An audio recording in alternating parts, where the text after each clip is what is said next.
Critical Blast, where pop culture gets blasted.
And that's just a little something to get us all into the mood tonight, because we are going to be talking with everyone's favorite, Charlie's London, about her project, Charlie's London, from East End to the Limelight.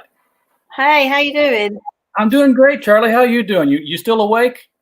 Yeah, yeah. It's been mental. I don't know what sort of sleep pattern I'm on, but it's not a normal one. Put it that way. Well, it's worth giving up the sleep, because I'm counting on my side of the ocean, $33,209 US raised so far. Yeah, I know. 48 days left to go. Oh, I can't. I actually can't get over how it's going. It's actually mental. It's so exciting as well. Like I can't thank everybody enough for how they've supported the project and how they've been just, embracing it the way that they have done, because it's so different to other books in CG. So the fact that people are acknowledging that and still loving it is really, really special. Well, I think a lot of it comes from your own passion that you pour into it, because everyone else can feel that in everything that you're doing with it. Oh, that really means a lot. Yeah, that weirdly, that's people do say that to me. They say that they had no interest before, but then just talking to me has got them interested in it. And you know what? Even if they don't, the way that I see it is, even if they don't buy the book, but they pick up a film or they go to YouTube and watch a film, that kind of, to me, is still a win. So I'm still happy. Which is exactly what I did. I went out and found some public domain, like it was a hard search for public domain Charlie Chaplin films. That obviously was not the original music that would have been played with that, but it was what I had available. Mm-hmm. And it was kind of fun putting that together to put in here. I probably could have done a better job of bleeding it in and everything, but I just wanted to play some Chaplin before we got started here. That was The Cure, I believe. That was The Cure. That looked like it was a take on the Kellogg Institute. Part I'd cut off from the beginning was all those people dipping water and dipping their cups into that pond that he was stepping in and drinking out of it.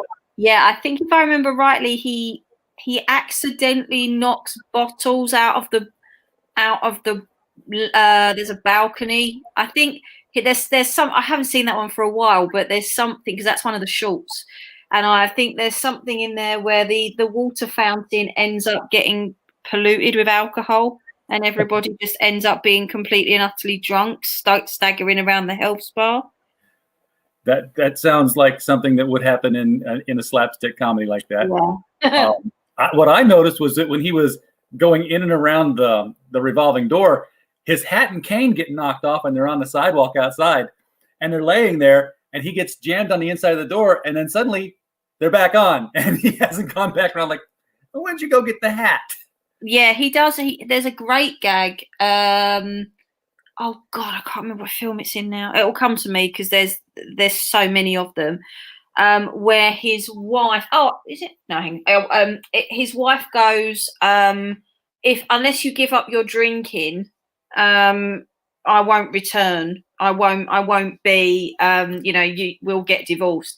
And he's staring at a picture of her, and he turns and he puts the picture down, and his back's to the camera, and he looks like he's crying and he's shaking.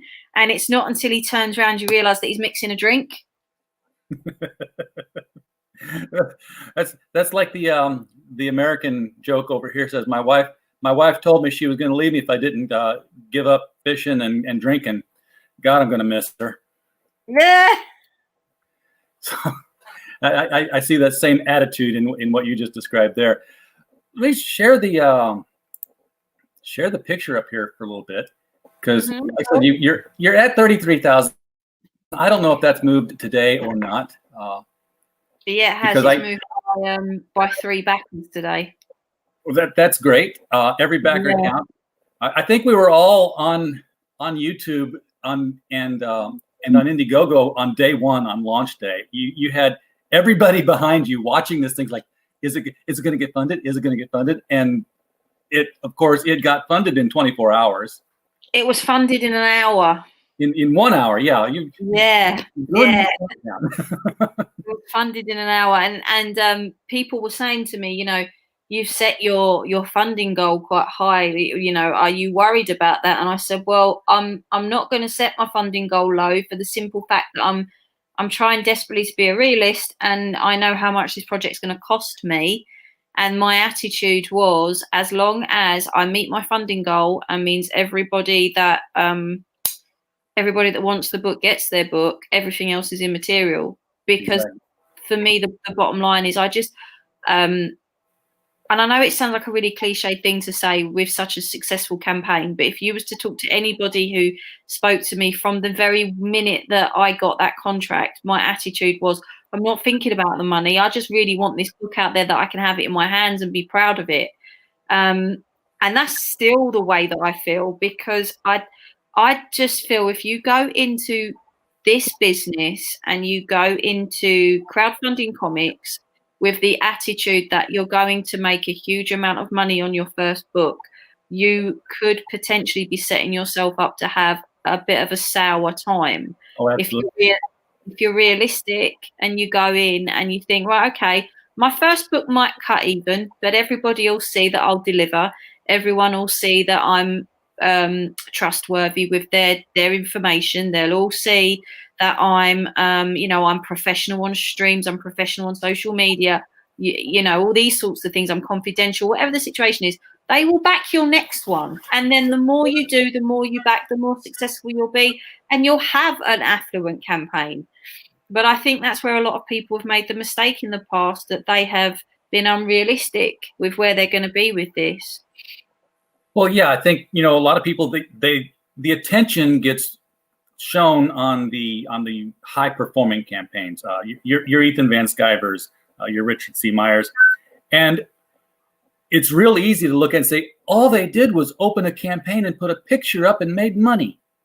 I can do that, and that's not how it works at all. I mean, you put months and months of pre-promotional work into this before you ever put the Indiegogo page up.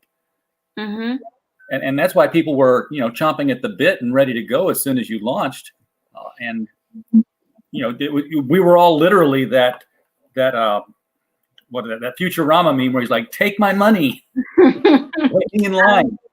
I've said before, and I think it's still fair to say, the best thing you can do is look up to Ethan, and the worst thing you can do is don't listen to him, because the problem is you can listen, but you cannot hear. And what I mean by that is you can watch his streams and you see how he does it and you go, that's so easy. Anyone can do that. It's not easy, right? I've been streaming now for about 6 to 7 months.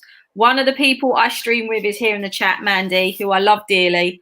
And she will tell you, like, we don't find it easy, but we love it. And we do it because we love to speak to the community. We love to do these streams where we're promoting other people's books, where we're talking to other people. But it is really, really, when you come off of a stream, as you know, probably as well, I can't come off a stream and go straight to bed. I have to sit and decompress. I have to, I went to bed last night. I went on with Ethan. Then I was having a chat with some of the guys in a hangout, just talking about like future things we were going to do, projects and stuff, and, shows we were going to do. And I'm laying in bed at 7 o'clock in the morning, my time, reading a book because I'm still not coming off of the stream high and I have to do something to fall asleep. And that's why I say, like, with someone like Ethan, he makes it look so easy. But I know that he puts so much work in it. And the thing is, he's been putting work into it before he was ever CG, because he's built that reputation from being in the industry for 27 years. So people are going to come along and they're going to be like, well, if he can do it, I can do it. Well, not necessarily. And I've said before on streams that I was going to launch this book 6 months ago, and I didn't, because there was a couple of incidents with crowdfunding projects not getting fulfilled, with certain things that went on that upset the community, such as, the Brightwiser deal and the Critias situation. Right. And I was really worried about people being concerned about backing someone they didn't know. And my initial thing was I wanted to bring it out in April because that's Chaplin's birthday. And then I just decided, you know what? Wait, build your platform, do exactly what John Malin and Ethan say. And like Mandy said to me in DMs, like, build your platform, get people to know you, do the right thing, show them who you are, show them how CG you are, all these things, and then launch your book. And that's why it was the right time in October to do it, for a couple of reasons. One of them was that I'm on half term from work, because obviously I'm a teacher. So I had 2 weeks off where I could just focus on going on any stream, speaking to anyone that needed it. And I think that's a lot to do with why this stream, this book has been the success it has, because I've really worked so hard at it, and it's not easy.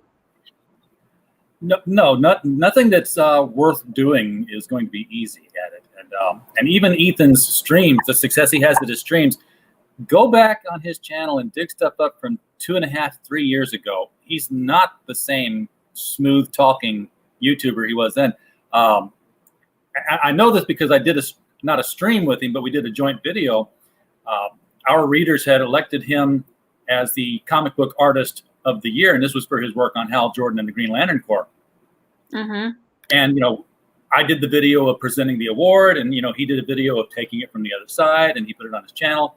And I told him, like, a year after that, I was like, the way that you're comfortable in front of the camera now and in front of the mic shows that you've come so far from where you were a year ago when we did that video, because it's you just get used to it. It's practice, and you just do it day after day after day, and it becomes second nature, and you get to be successful doing that. So mm-hmm. Yeah, I agree. I've seen some of his old videos, and like you say, it's completely different, and he's grown so much, and he's the first person to say he's doing things on his Indiegogos completely different to how he's doing them now.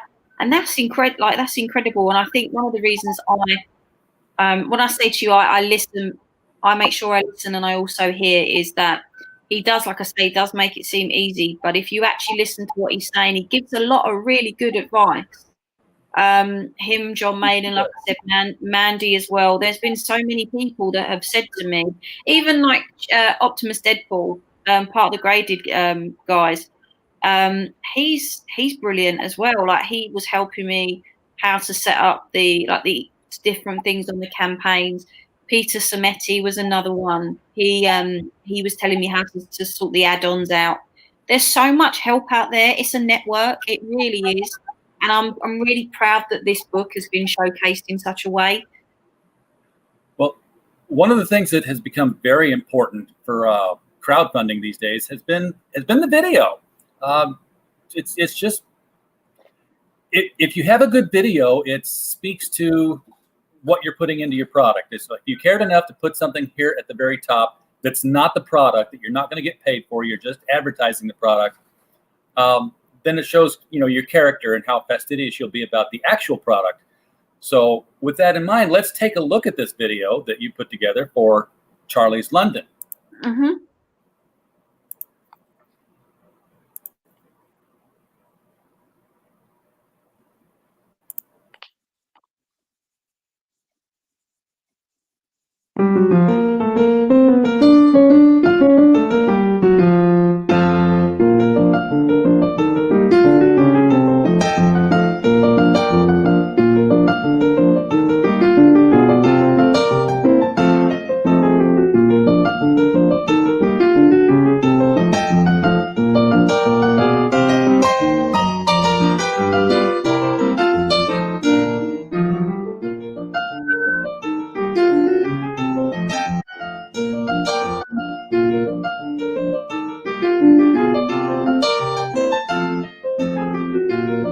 But the man who gives the London pub is a battle with the crowds is, yes, Charlie Chaplin.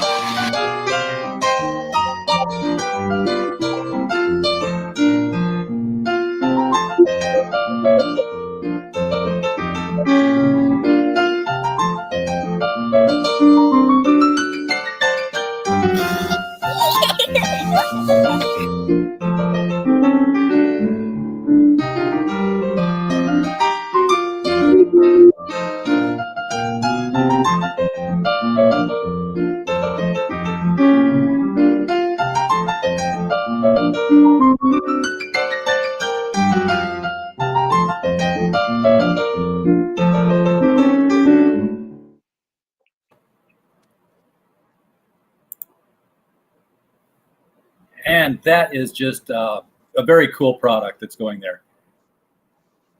Am I muted? Oh. No, you're there. You are totally there.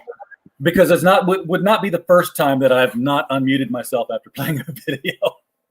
Oh, don't worry. I've kicked myself out my own stream before when I thought I'd ended it. So it is what it is. It happens very easily. That video was that I put that together myself with my very limited editing skills. I need to change it actually. I need to go back and edit it because the picture of Charlie brushing his hair in the mirror, that's only the rough in there. I've now got, which is on the campaign, the actual finished copy. And it's amazing because it just goes to show that the caliber of the quality of this book, because the rough is incredible on its own, but that's not even the finished version. Now, the thing that I don't know if it's going to daunt you or if it's going to buoy your hopes is that this is just the first of 3 books. Yeah. So you get to do this 2 more times. Well, it's the contract is the maximum of 3, the minimum of 1. And the reason that I did that was because I was unsure about how, the longevity of the project. So my idea was, if I made book 1 a standalone story on its own, if it then ended up progressing to be that there was demand for the second book has somewhere to go. But if the way I was thinking before I even knew this book was going to do this much money, was my thought was, if it just fulfills and my plan of just getting it out with no profit at all is a reality, then the story that I'm telling is a standalone story that is not necessarily a part of Charlie's life people knew about. But I think definitely with the figures that are coming in now, there will be a book 2. And even my own artist has said to me, what's the plan for book 2? And he's not finished drawing book 1 yet. So what is the plan for book 2? I mean, is it going to launch after book one? Well, not launch after, but the story, is it going to tag on to the end of the story of book one, or is it going to be an entirely different chapter? So the book one ends in 1921 when Charlie is in London promoting The Kid. And I purposely, the running theme in this story is that his return to London is what makes sort of is the theme. So he gets this sort of idea of resolution, strength. He gets very grounded by returning to his roots and remembering where he comes from. So with that in mind, he does come back to London in 1921, and it's quite a contrast to how he was when he was here in 1912, when he decided to leave and go to America, and he didn't come back for 9 years. And also very different to how he was when he was growing up as a child in abject poverty. So I wanted to sort of do it when he comes back as like the most famous man in the world, and it's almost like this triumph and victorious return. However, the 20s and the 30s were incredibly traumatic on both professional and personal level for him. So I thought that would be book two. Everything is pretty much book two is going to be from like 1922 right up until the making of The Great Dictator. So it's like 1922 to 1940 is the second book. That's going to cover a lot of territory. Mm-hmm. So it'll cover films like The Circus, The Gold Rush. It will cover his divorce from his second wife, which was an absolute scandal. It will cover sort of the making of City Lights, the making of Modern Times, the whole business about him, whether or not he's going to allow the tramp to speak. There's a lot in there. So book two is probably a lot more politically gripping. There's going to be a lot to do with sort of like the anti-communist feeling that's rising in America, the interwar years, the Wall Street crash, the leading up to the Second World War. There was a lot of conflict, like internal conflict in him about the idea that he wasn't home. With the bombs dropping on London, he wasn't there. He was scared about the way people would react about him not being there. So there's quite a lot that is going on in that as well. Yeah, and with what you've dropped about book three, which I would guess would be the filming of The Great Dictator and beyond that, I can't see how you don't make that book, because first of all, you suddenly expand from your Chaplin audience into World War II historian audience, which, it's why the History Channel it's the Hitler Channel all the time. It's all they play is Hitler. That's all people want to watch. Yeah, I mean, I think book two will probably end with the speech from The Great Dictator. I've sort of even got some ideas on how I'd like the last few pages to look with that. And the great thing is, because this is a license, I can use the word the Great Dictator. Do you know that speech is copyrighted in itself?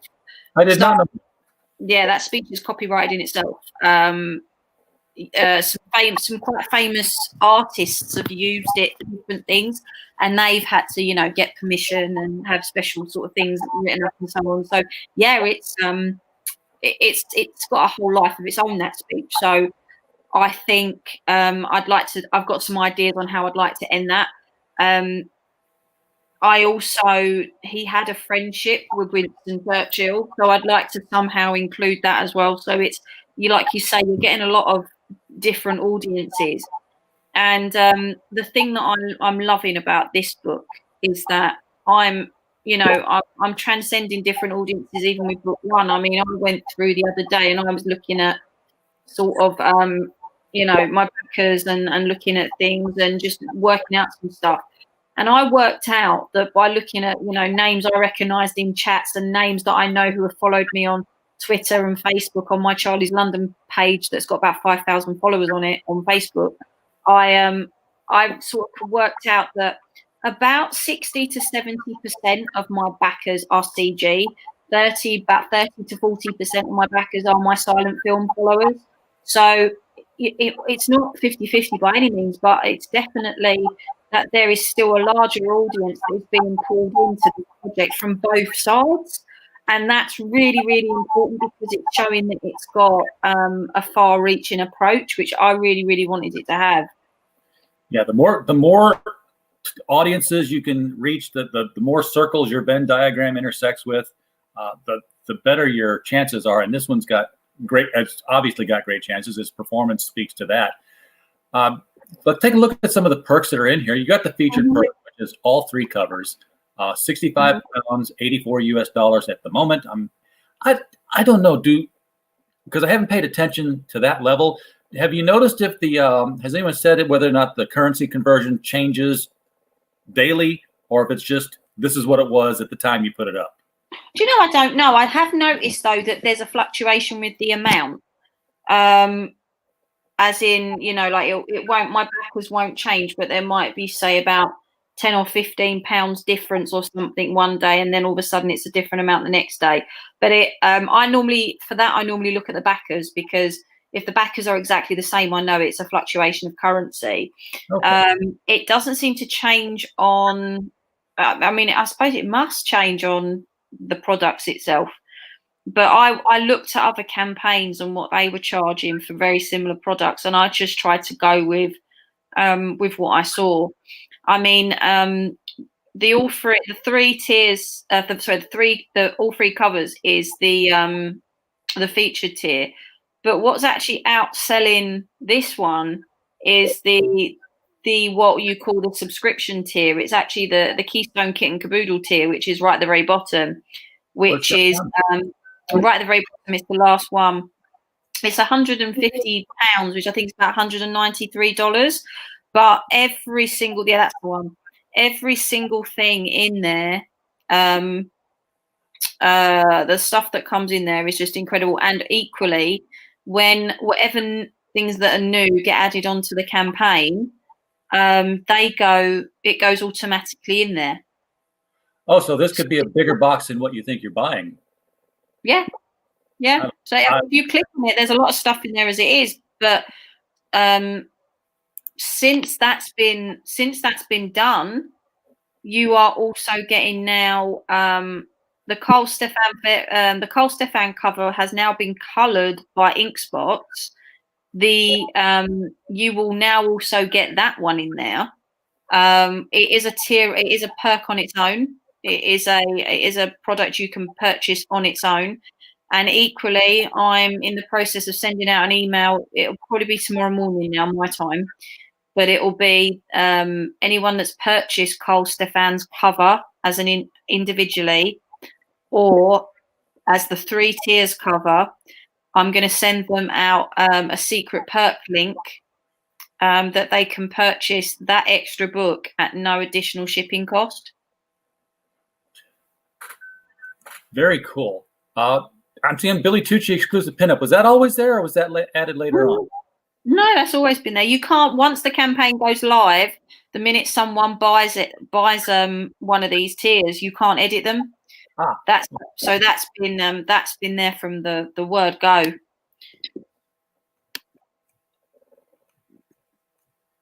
Now, I had a question earlier. I didn't get around to asking it because you said you have a contract with the Chaplin estate. The contract is for a minimum of 1 book and a maximum of 3. We're looking at 3 campaigns. Where does the Chaplin Stan Laurel book fit into that contractually? Does that count as a book of Chaplin? Is that something you need to work out with them, or? Yeah, it's still there is no licensing for Stan Laurel's image before his Hal Roach movies. Okay. So, for example, he has a biographer who, by the name of AJ Marriott, who actually helped with the script for the Stan and Ollie film that came out, I think, nearly 2 years ago now. And I've spoken to him, and he said, as long as you credit my book, there really isn't any issue if you use anything with my book. But then saying that, the images that are being used of even some of them of Stan Laurel that are being used are owned by the Chaplin estate, because they are photographs of Charlie going around America in between 1910 and 1912 as part of the Keystone comedy troupe. So they're still owned by the Chaplin estate. So at this particular thing, because I'm not talking about any of the Hal Roach movies, and I'm not talking about the stuff that is owned by film production companies later on, I don't have an issue with his image from 1910 to 1912. Okay. But I just was concerned that, you might put out the second Charlie Chaplin book and the Chaplin estate says, well, you've done From East Lane to the Limelight, and then you've done book 2, and you've done Chaplin and Laurel, which they might count as a third book, which hits your maximum. Oh, no. This is a one shot. So they know that this is an add-on on the campaign. This is not a third book. Okay. So they're treating it more like an appendix to the book. If they're put it this way, if there was of any issue, I would have known about it. I would have liked to have thought I would have known about it by now, because they've known about these different things for a while. And nothing has been said. Originally, this was going to be part of the main book anyway.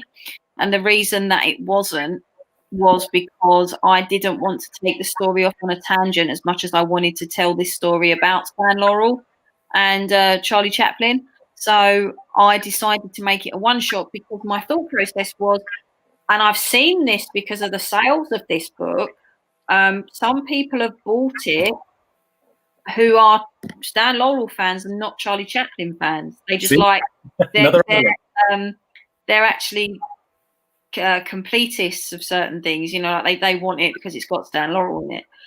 But ultimately, it's not. It's just a nice little side story. It could have easily been a stretch goal on the campaign, but we decided. In fact, William Crawford Hazel, who drew it, is in the chat now. We decided that it was a great story to actually have as something that people could have as well as the main book. Well, it's absolutely gorgeous in the artwork, and I love that I'm seeing this done. It's not black and white, but it's not color. It's got a patina to it. That I think Neil Gaiman is the one who said that the past should always be viewed through sepia tones, and this just looks like it would be an old film as you look at it here. It is going to be in, as far as I know, and that is going to be in sepia. It's like the main book. The 1950s pages are going to be in color.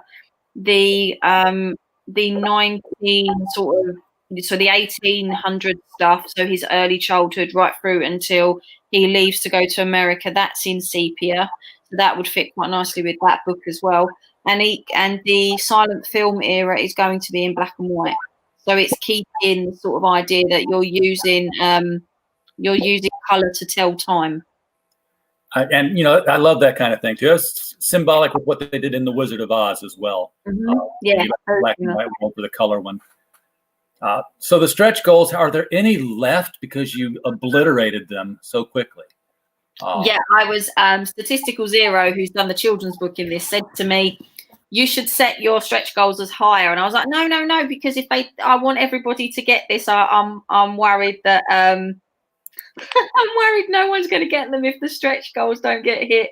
And then all of a sudden I hit them on the first night. I said, now what do I do? I am coming up with some different ones. You start adding things like Chaplin keychains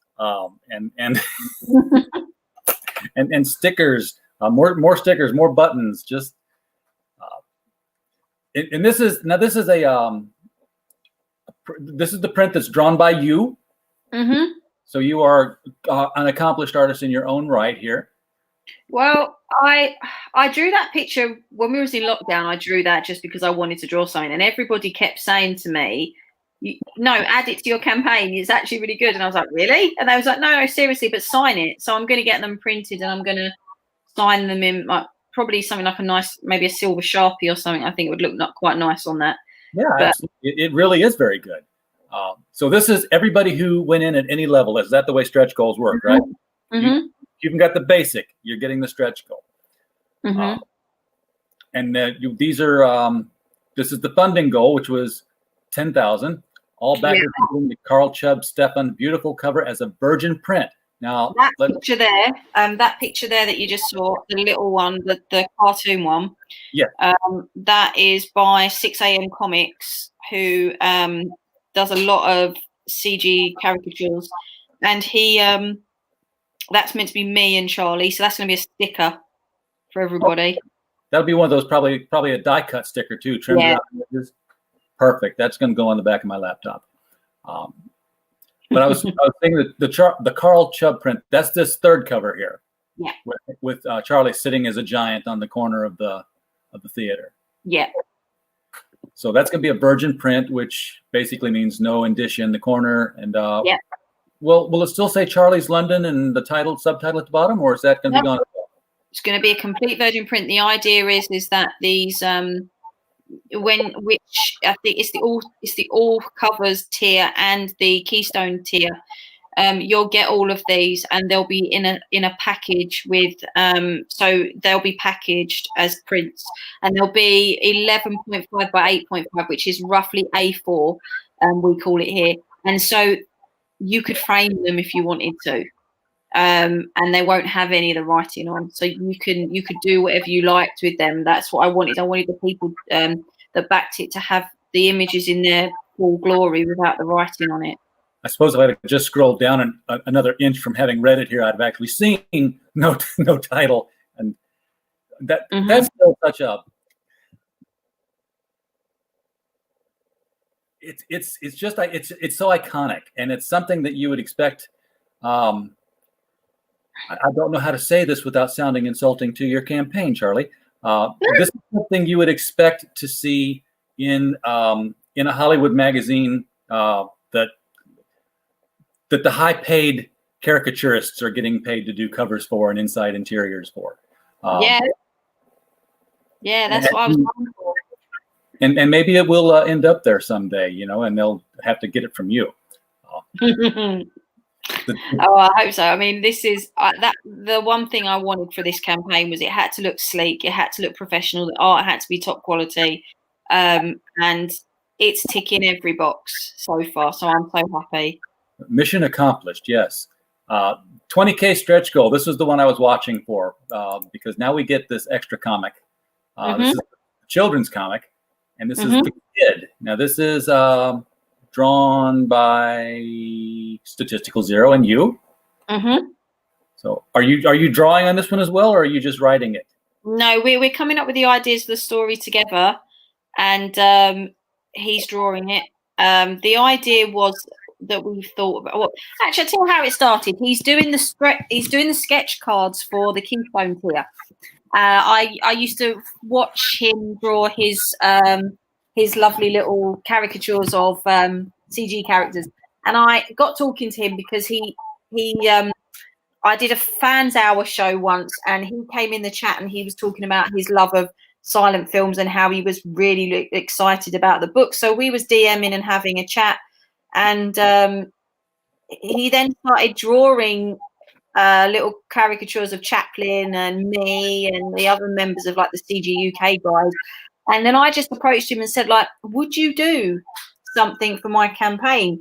And he was like, yeah, what are you thinking of? And then we sort of came up with these ideas, and we was thinking about stuff. And initially he was going to do just a couple of comic strips in the main book to look like the old-fashioned funnies. And then I just knew I had to think about stretch goals. So I went, how'd you fancy doing an actual children's book? And he went, really? And I was like, I've got some ideas. And he was like, what's that? I said, well, when in the kid, he finds the baby, and then there's a title card that says 5 years later. But what do they get up to in that 5 years?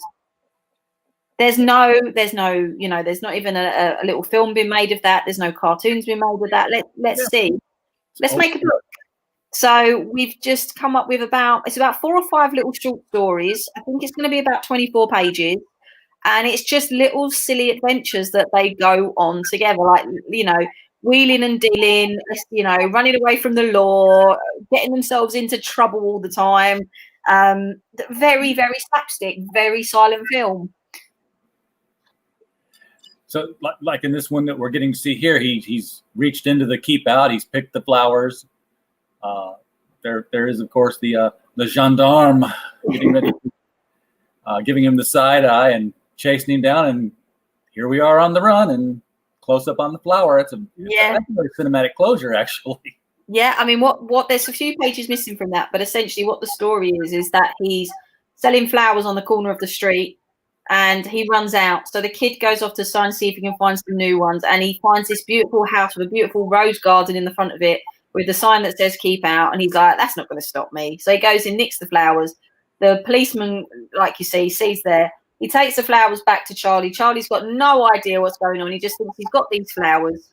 And then all of a sudden the police turn up. He's scared out of his mind, and then he grabs the kid and they run away. And what I love about that panel is the kid's so obstinate. Like, even as he's being taken away, his body's all stiff. He still doesn't think he's done anything wrong. It's just, it's very. I don't know if you've ever seen it, but there's a Disney silent film called Paperman. And it's very, if you haven't seen it, look it up and you'll understand what I mean. It's very, very Paperman-like. Like the way it's been drawn, it's very, there's a sort of very French 60s animation style to it, and a very sort of classic Disney look about the way that he's done this. And that's what I loved about it. And all 3 books on this campaign are all different. They're all different. The style's all different. What they are is all different. It's something for everybody. There really, really is, and that's what I wanted. Now the 30,000 stretch goal, and this is probably 30,000 pounds, not $30,000. Is if I can find where my mouse pointer is. I got 2 big monitors it goes across.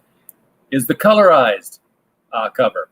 Now, are you coloring the cover, or is this another print?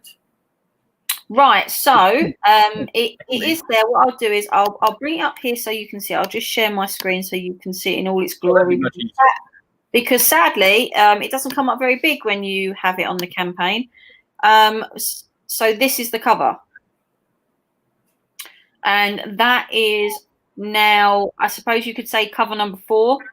There will be no more covers. I don't like too many variant covers, but Inkspots coloured this. And I didn't want to leave it as a print. I thought that there would be some people that would actually quite like that as well as a cover. And that's what that is. So that is the colorized version of Carl Stefan's cover, which has done, it's just done insane. 66 copies, standalone copies of that book I have sold. That's not including the Keystone. And that's not including it as an add-on, and that is not including it as the 3 covers tier. On its own, it's sold 66 books, which is absolutely incredible. Well, it's gorgeous too. I mean, even though it's colored, it's not every color of the rainbow. It's not, your superhero garish color. It's just still very muted browns and blues. You almost don't really realize that it's colored because it's just done so well. And of course, this has been accomplished way up here. Yep, you've hit the 30,000 goal. So that's the end of the stretch goals, huh? There are going to be some more things. There was the Inkspots cover was added when I hit 400 backlog last night, and because I was and I was on with Ethan again, and I wanted to sort of put something special out for being on his show. Not only did he get me funded, but I hit 400 backers. It was quite an amazing thing to do. So there'll be something added. The other thing I want to say was one of the reasons why I've added the stretch goals in with dollars as opposed to pounds is because most of my audience is American that is backing me. So I understand the conversion rate between the Great British Pound and the Great American Dollar. So I thought it wasn't really very fair to make those people in the States who have paid me some of their hard-earned money to have to wait for the Brits to catch up.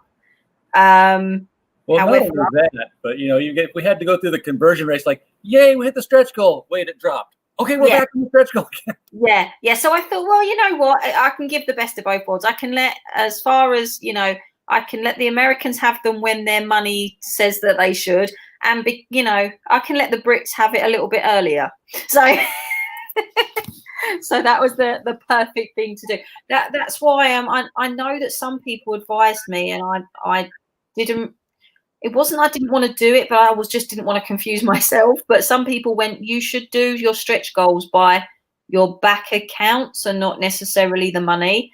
And I thought, yeah, but it doesn't seem so fun when you do it by the back account. It's a lot more fun when you say to someone, we've hit 20K, now you'll get this. Well, we've grown up with things like the Jerry Lewis telethon, where you're watching for those dollars to hit a certain amount, and it means more.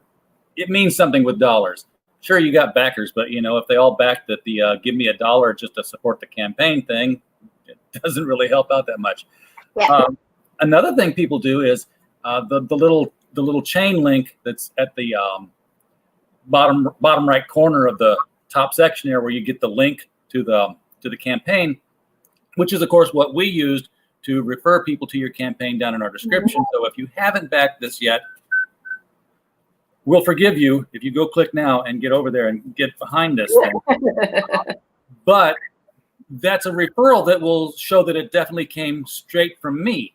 And a lot of people now run referral contests where they're like, hey, whoever sends us the most referrals, you'll get like, a gold-plated donut or something. It's just, something extra to throw into the thing to encourage people to not only back it, but to try to get other people to back it. Yeah, I mean, it's probably going to come as absolutely no surprise, but my biggest referral was Ethan. Just because I ended up launching on his show. So I guess I'll have to send him a prize. I was joking earlier with my fiance that, oh my God, if I keep selling books when I go on his channel, I'm going to have to pay him commission. He doesn't care. He's genuinely happy to help people be successful. Now, to stay true to tradition, now what really happens is that next year you've got to go on a stream and say, yeah, that Ethan, he's such a jerk. He's a bastard. I can't stand him. I don't know why he's here. Because, that's how it goes for him, right? I mean, people come in and make a success, and then they're off and stab him in the back like Brutus to Caesar. Yeah, I'm not about to do that. I know. I can honestly say I wouldn't, because the bottom line is he doesn't have to have me on. This is a niche book, and I'm not, I can't say it's not a niche book. It's not something that the entirety of any crowdfunding comics community would necessarily think is a comic that may have longevity, because it is something that is, as I think he called it, a biographical novel. It's completely different. But I think the one thing I'll always take from it was how incredible he said the art was, how professional he said the campaign looked, and the fact that it was something that he enjoys because he loves that era of Hollywood. So I think, to be honest, that, I never set out with the intention of getting on his stream to launch my book. He very, very kindly asked me on. Initially, I was going to launch on my own channel, because the one thing the likes of him, John Maylan, have always said is build up your own audience, build up your own channel. I get a decent amount of people watching us when we do any live streams, and I thought, well, you know what, that's the best place to probably do it, right? It's my own channel. And when he asked me, do you want to launch on mine? I was like, oh my God, are you sure? I was like, I really was so happy. And he's like, yeah, of course, no problem. And it was, and I don't think it really sunk in until he put out a tweet about it. And I was like, holy hell, I'm going to be launching. So that speaks to how much faith he had in your own project. So that's all a good sign. You've talked a lot about the comic and the different chapters of Chaplin's life that you're covering in this and that you've studied. What is your favorite Chaplin story? My favorite in relation to his life. I mean, this whatever you knew it or you discovered it, something that stuck with you that is just that you're not ever going to let go of. Probably that his his mum developed a form of neurosis. She had a mental breakdown. They're not entirely sure what caused it. There seems to have been mental illness on both sides of the family, but he had to, at 14 years of age, have his mother committed to a mental asylum because she was a danger to herself. It wasn't so much about him and his brother Sydney at that time. Sydney was 4 years older, and he was off. I think he was off with the Navy at that time. He'd sort of gone off to join the Navy, and Charlie was on his own with his mum, and he was about 14, and he had no option. He had to commit her because she really was that bad, and he found himself homeless and penniless, and relying on the charity of people that were, you know, family, friends, and whatever. And she had a history of being in and out of those sorts of workhouses and mental homes before that. And there's a story of one of the earlier times that it happened. She went to pick them up from the boys' home where they were, and because they were allowed out on day trips and things, and she took them to the park, and she bought a punnet of cherries. So it's like a brown paper bag of a pound of cherries, basically. And she sat in the park with the boys. They shared the cherries. She sat doing some knitting, and then when they'd finished with the cherries, instead of just throwing the bag away, they screwed it up into a ball. They wrapped string around it, and they started playing football. And they were there for a couple of hours with their mum, and put it this way, Kennington Park, which is not far from where my family grew up. I know Kennington Park very well. I've been to Kennington Park pretty much most of my life. I've sat on the benches there and read books. I've thought about, even when I was writing this book, I've sat there and thought what it must have felt like, because it's a Victorian park, and even the way that it's being looked after now, it looks still very much the way it would have done back then. And I think that it's just the sheer fact of the groundedness of the way that he was. Those sorts of little scenarios were in his films, you know, like the very simplistic nature. And his mother is somebody that I'm really want to get people to know in this book, because she was actually really brave, and people don't realise for you to hand your children into a boys' home because you know that you're not well enough to look after them. You have no money. Your ex-husband not only abandoned you, but then dies of alcohol poisoning, which is what happened with Charlie's dad. She was at rock bottom, but she somehow found the strength to admit that she had a problem and she needed to sort it out. Hannah Chaplin was a very strong person, and so much of what she was ended up being embodied in him.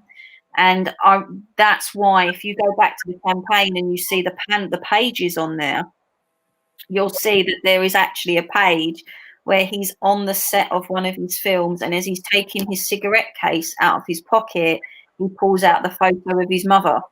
And I wanted it to be that her presence was very much felt throughout everything. Yeah, that one. Did he? You mentioned that there was mental illness on both sides of his family. Did he ever worry that? Yeah, he did. He was plagued with the worry that he was going to have a breakdown like she did. Did he ever in later years? Yeah, he did. He had a breakdown about 1926, 27, when he was going through his divorce with Lisa Gray, second wife. They say that he went into the court. She pretty much tried to take him for everything he had. They went into the courthouse, and he had jet black hair, and apparently he emerged 6 months later pure white. So they do believe that in that period he had a complete breakdown. But he threw himself into his work. So that's probably one of the reasons people didn't really know. And also, it was such a taboo subject back then, he probably wouldn't have spoken about it anyway. But it was actually during that same time, during his divorce with his second wife, that his mum died. So that's another reason why he probably did have a breakdown. It was the last connection to his growing up. Very, very sad life. People don't realise that the saying "the tears of a clown." It's really true. Yeah, definitely. Greatest comedians seem to have had such tragic off-screen stories. Very, very true. Very true. And I think that there is some really happy moments in this book, and there's going to be some really funny moments, especially when you start looking at him making the character of the tramp and so on.